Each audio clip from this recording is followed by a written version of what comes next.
You know, one thing that Dr. Ward is certainly guilty of, and that is his passion for opioid abuse reduction. I just had to put the reduction there. He's not passionate for opioid abuse. He's not one of those doctors.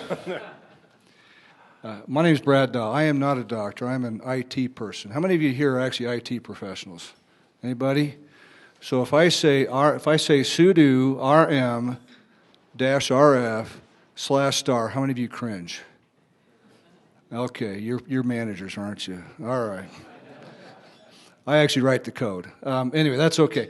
I am excited to be here. This is a lot of fun. I am so privileged to be able to work with such stellar people like Dr. Barlow and Dr. Ward. And of course, we also have Dr. Kennedy and Dr. Red on our committee, along with the rest of us who just try to kind of present the rest of the perspective. But we have a great committee, and it's a lot of fun to see all of the perspectives and all the thought and work that goes into that. This opioid problem that Dr. Ward has mentioned, I gotta call you Dr. City Representative because it's frankly that's easier. But Dr. Ward joins an effort that I started back in 2007. And I wish I could say that I had been more successful, but this is something that we have to work on a bit at a time. Back in 2007, one of the first things that we were able to do, two things that I think started bending the curve down is, number one, we put out an awareness campaign. How many of you are aware of the Use Only as Directed campaign? Everybody, right? That was started in 2007. That was a bill that I passed. And also in 2007, we didn't finish, but we started changing prescription guidelines. Obviously, if somebody's getting 80 oxycodone, 80 OxyContin, we're not there yet, but that's something we have to work on. Now, as Dr. Barlow mentioned, I have been taking the lead on cannabis-based medicine. This has been a really interesting topic to me for a long time. Back when because I grew up, you guys can figure out how old I am, right? When I grew up, weed was weed, right? The losers went out back and smoked it to get high, and it wasn't good for anything. That's what it was.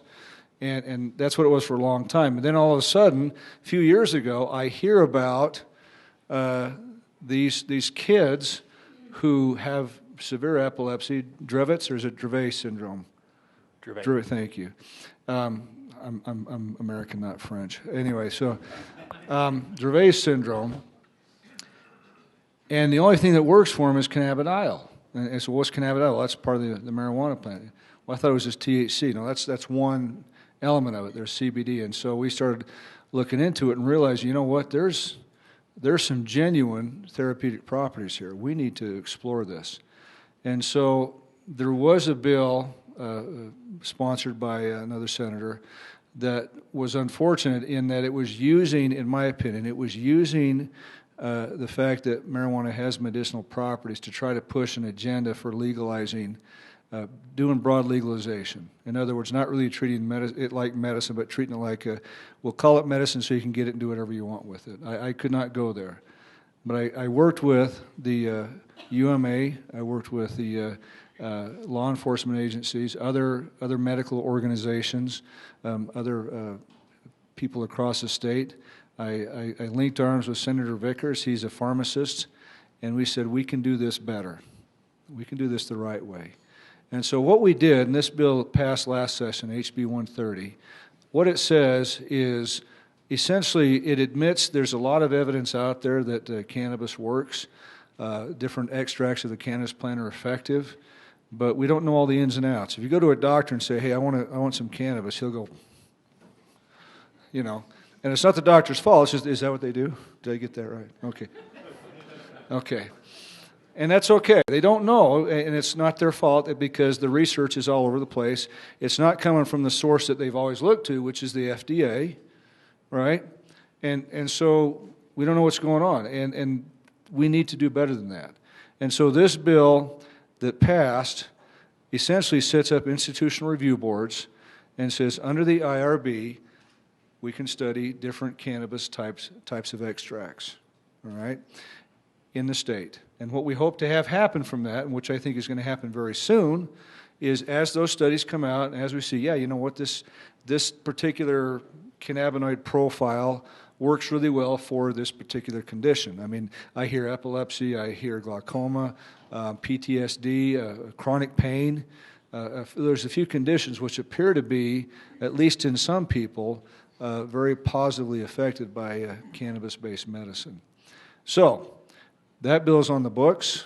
Those IRBs are in process. The U right now is actually conducting studies. They already had an IRB. There's at least 3 other organizations that are working very hard to get their IRBs approved and ready to go, and then they will be doing studies. And we hope this fall that we'll have a report on where they're at.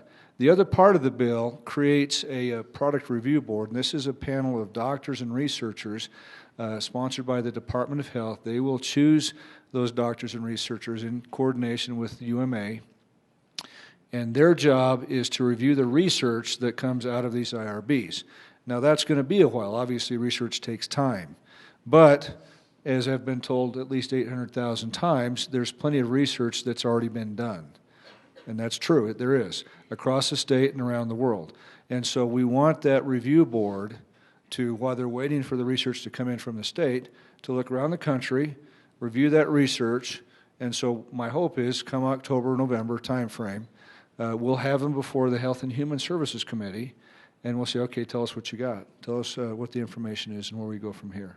So I did see a hand in the back, but I think we're taking questions after this. That's all I had to say right now. Thank you again for inviting us. This is a real privilege for me, and I look forward to our panel discussion. Thank you.